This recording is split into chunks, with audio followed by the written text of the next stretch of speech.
The definition of hell is on your last day on earth, the person you became meets the person that you could have become.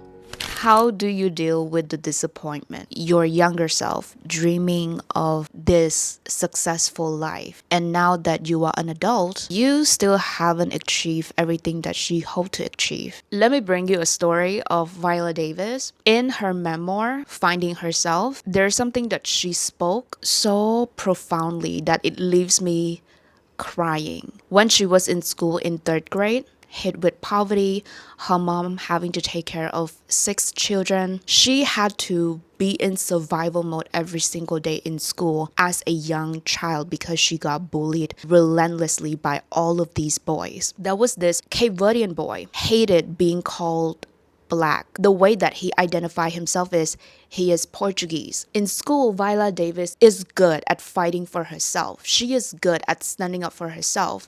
So there are times where she would challenge these boys to running. When they are in a tie, the boy's ego is so humbled that they start to bully her. After school, where everyone felt so relieved to finish studying and finally get home and enjoy their time because school is boring, Viola Davis felt different in the sense that she has to be on survival mode. Right after the school bell rang, she had to run because those boys would chase her all the damn time. And she's good at running. They're not able to catch her until one day on a snowy night where her shoes has a hole. So she literally had to run barefoot. Her feet hurt, so she's not able to run fast. Those boys are able to catch up with her. They pulled back her hand and try to make fun of her. This Cape Verdean boy keeps spewing out all of these slurs and insult toward her, all of these racist slurs. And she retaliated back, yelling at him, "Why are you spewing all of these hate to me? You are a black boy." And the room fell silent. The Cape Verdean boy was shocked from what she just said. The dudes around her, the white boys, they fell into silence. It felt as if this short moment goes on forever because it was so silent among them. And she said it again. That Cape Verdean boy was so angry that he punched her in the arm. And she ended up going home that day all bruised. She finally admitted to her mother that, "Mom, this is what happened at school. I have been bullied." And her mom said to her back something along the line of, "Do not run away from these boys again. The next day come, you walk slowly. And if they mess with you, you jug them." Jug here mean stab. But in this sense, her mom gave her a crochet needle. Not like a typical knife where it is a threat, where it is dangerous, but it is enough to like protect yourself. Like if you know like the crochet needle, then the next day come, when the school is over and that final bell ring, she walks so slowly, so extra slow that the boy are able to grab her shoulder so violently with anger written all over their face. Exhaustion came over her, like she's so fucking done. She whispered, "If you do not let go, I'll jug you." The boy looked so terrified that they back off. Ever since that moment, those boys do not go after her anymore. And Viola Davis recalled this moment as one of the most defining moments of her life because that was the first time where her heart and her spirit was broken. And even after all of these years, when she accomplished so many Broadway credits, so many Academy Award nominations and wins with her acting, like being so successful, she is not able to forget that moment. In the therapy room, she keeps blaming her younger self. "I wish you just stop running away.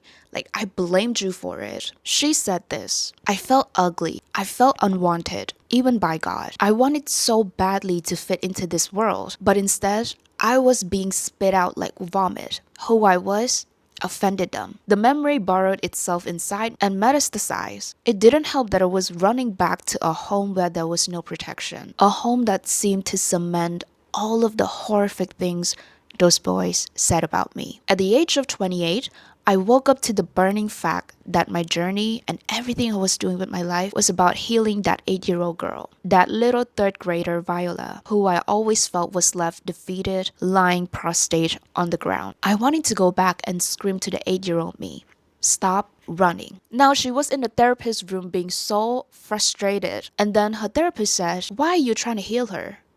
She's pretty tough. And she survived. And at that moment, she was speechless. She had no word. Like, wait, I was a survivor? I was pretty tough? And she still has a hard time accepting that. And the therapist leaned toward her and said, it sounds like it's the 53-year-old you that needs help. And then the therapist dared her, challenged her, asking, can you let her in? Are you willing to muster all of the courage to welcome her into your own and be allowed to get excited of the person that you're becoming right now? While I was reading this, my tears slowly fell down from my eyes because there was a lot of time where we look at our younger years. Either there's something about our younger self that should have done better, that should have dealt with the situation a lot better, that should have decided and made choices with her life better, so that our outcome, so that our future, so that our adult now would face a better situation. So it is all the fault to our younger self. She should have done better. But we gotta realize that our younger self made all of those choices, dream of those dreams, did what she did with all the resources that she had. There is no becoming without healing and without a radical acceptance of one's truth. As a girl from Southeast Asia country, Cambodia, I've always dreamt of a life more than being in this country. Watching through the TV of celebrities going abroad, achieving awards, representing their small country on an international stage, I daydream my life to be bigger than just a girl who stays in a home country for the rest of her life. Studying abroad, specifically in Western countries, in the first world country, is my ultimate dream. And there's just something about being a teenager where you've got this unearned confidence. Whatever I dreamed of, I will achieve it. Whatever I want to do in the future, my adult self will be so proud of me because I'm gonna go out and make that dream reality. But now that you are an adult, you are stuck in a corporate job in your home country, going to work at 8 a.m., coming back home from work at 5 p.m., feeling so exhausted that all you want to do is eat, shower, go to bed, and then you would wake up to do this all over again. And then once you go on social media and see other people living the dream life that you imagined when you were young of what you're going to be doing as an adult, going abroad, getting so many international opportunities out there, truly living that life abroad of enjoying food, going on different vacations. You're just sitting here at home wondering, why can they do that and I can't? Where did it all go wrong? As much as we do have that knowledge that social media does not show the whole picture, everyone mostly show their happy moments, but not the moments where they cry to sleep, not the moment where they get depressed, not the moment where they're bad routing, because that would be boring, right? As much as we have the knowledge that social media is fake, somehow we cannot shake off this feeling that somebody else live my dream life. And the fact that I'm sitting here growing up to be this miserable adult has me questioning, what the fuck am I doing to get to this reality? And I cannot sit here and say to myself that, oh, I haven't tried to get my hands on the opportunity to study abroad. I tried going through IELTS tests to prove my English speaking skill, applying to college for my master's degree, preparing all the documents with my effort, my time, money, and I ended up getting my visa rejected. So all of those plans failed. And now I'm sitting here with my life questioning, okay, now that my dreams did not come true, what the fuck am I doing with my life? The other statement that comes up to my head is, I feel like my teenage self will be so disappointed in me that I haven't achieved her dream. Her message in that first opening chapter just left me emotional in a good way. You know, it makes me look at my younger self a little bit with more empathetic heart. She did what she had to do. She looked at all the YouTube videos of people living the lifestyle that she aspires to have.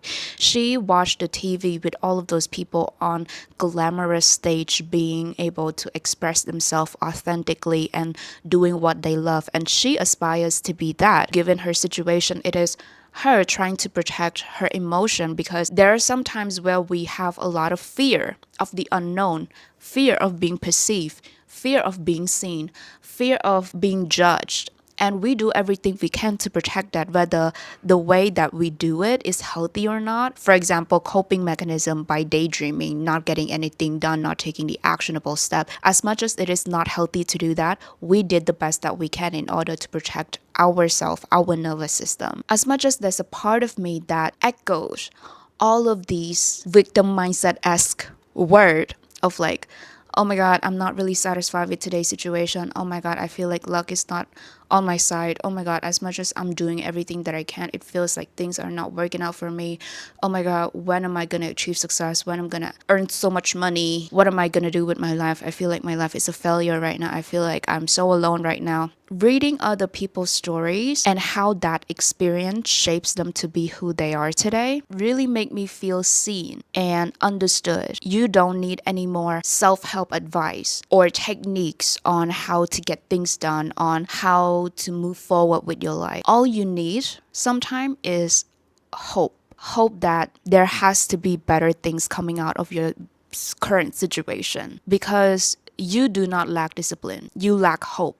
Living vicariously through somebody else's story, that is the medicine to your problem. Self-help book, I feel, makes you intellectualize your problem, your reality, your mindset. You know what? I'm going to emphasize on some self-help book, because I don't want to generalize all self-help book into this one stereotypical category of like, oh, it's not that helpful. Self-help book is self-help for a reason. It helps you, of course, but everything that you're going through, it only provides solutions. It is different from reading about somebody else's story and really getting to sit with their stories and be in their shoes, feel that pain, feel their trauma, feel their difficult situation, and feel that hope and action and the things that they did in order to survive that. That is what makes you feel understood. I think that's it. That's all I gotta say. I'm gonna go read more of her memoir. Thank you for staying, and I'll see you later in my next video.